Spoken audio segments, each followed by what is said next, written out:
Phoenix is pretty infamous for being an incredibly car-dependent city. From its massive amount of sprawling single-family homes and parking, to the wide stroads that segment the metro area, Phoenix seems like a pretty typical Sunbelt city that I wouldn't in a million years associate with transit. That was, until I decided to visit Phoenix last Saturday for the opening of the city's newest light rail extension. Now, you might be thinking, wait, hold up.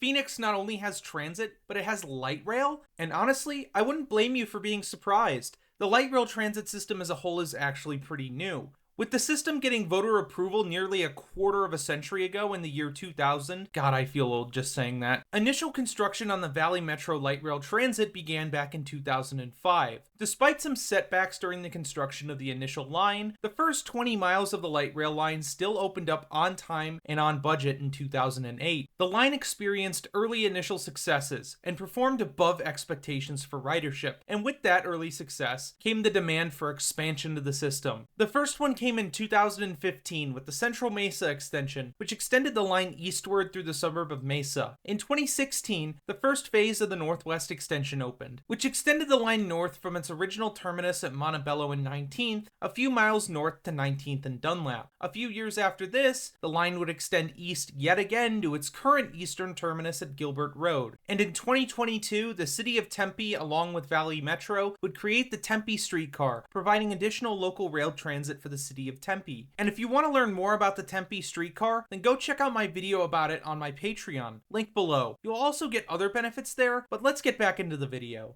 And after over a decade of transit expansions and streetcar line building, that leads us into the year of 2024. And if you saw the earlier note that the Northwest extension was completed in 2016, that was just the first phase of the project. The second phase of this project opened up last Saturday, or for those watching this in the future, January 27th, 2024. This extension continued the extension by running the line northwest from the previous terminus at 19th and Dunlap and connected it with a new terminus station at the former site of the Metro Center Mall. But what's so important about a short light rail extension to a dead mall anyway? Metro Parkway, also known as Theda Williams Transit Center, is already and is going to become an even more important station for Valley Metro. This is the first elevated station in the entire Valley Metro LRT network. Now, that might not sound super important, but for dedicated right-of-way in the future, elevating a station is key for ensuring faster operating times and also increased station capacity, especially at a station that's going to be a terminus. The station also functions as a major transit center for both local bus routes, such as the 106, 90, 35, and 27, but also for rapid bus routes like the I-17. The bus station is also directly below the platforms, allowing for easy transfers. They're also in a bus bay style system that allow for easy pull-in and pull-outs of buses. And the waiting areas for both buses and trains come with loads of amenities for passengers, such as arrival screens for when the next bus or train is coming. There's also plenty of seating for passengers that are waiting. There's also greenery and art at stations to make them more aesthetically pleasing to riders. There's proper lighting in the stations for safety reasons.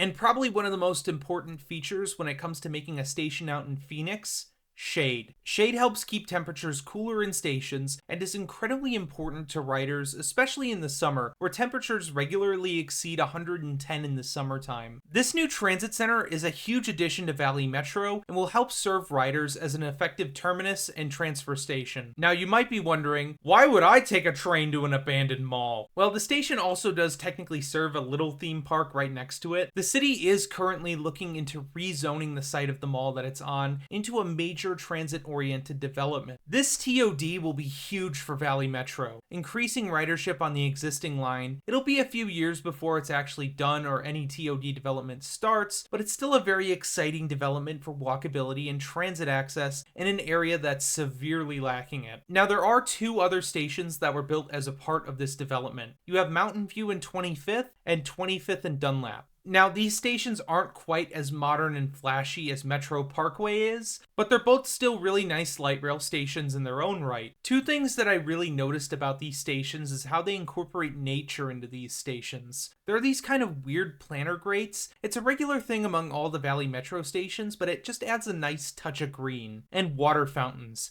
It is stupid hot and dry out here, and having access to clean drinking water at these stations is such a nice touch from Valley Metro. Now, these stations kind of just follow the standard design guides for most of the Valley Metro stations, but it's just nice to see how Valley Metro adds these amenities for their riders to make waiting for their trains and buses just a bit more of a comfortable experience. Now, what might be one of the craziest things that I learned from this trip is that Phoenix might actually be getting spoiled in terms of new light rail projects this year, because this might not even be the biggest project of the year. I say might because the next project is scheduled to open at the end of this year, but Phoenix will be getting a second light rail line. This new 5-mile light rail line will extend service south of downtown, with trains running down Central Avenue all the way down to Baseline Road. On top of this extension, the project also includes the creation of a downtown transit center where both of the light rail lines will stop. This is a huge project for the city of Phoenix and will keep building on their initial success that they created with the original opening of Valley Light Rail all the way back in 2008. There are even more projects further down the line, with the western extension going past Arizona State Capitol planned for 2027 and the I-10 West extension planned for 2030, as well as many other corridors being studied. This is the result not only of Valley Metro's success in previous years, but also a massive success of the transit advocates and urbanists in the Phoenix metro area. Phoenix is a long way from becoming a fully transit-accessible city, but they are making strides to improve their city even if it can be an uphill battle. But in a lot of ways, they're definitely making progress in improving a city that they live in and call home. Even wilder, to some people's surprise, is that they're actually doing a lot more in terms of building transit than some cities that like to brag about their walkability. And even though a lot of people like to rag on Phoenix for being a massively car-dependent city, they're doing a lot to change that. And hopefully soon enough, more residents in the Valley of the Sun can ditch their car for a bike, bus, or a ride on the light rail. But have you been to Phoenix? Have you taken the light rail there? How do you feel about the future of Valley Metro?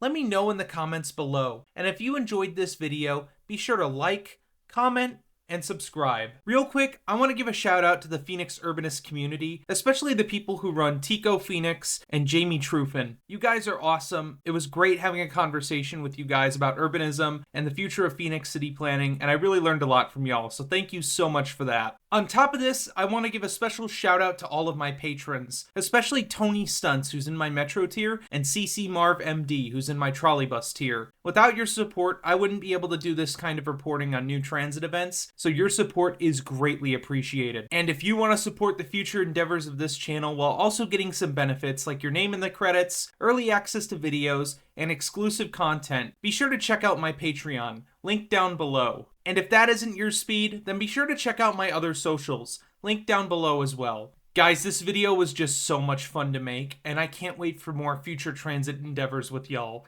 And as always, I'll see y'all in the next one.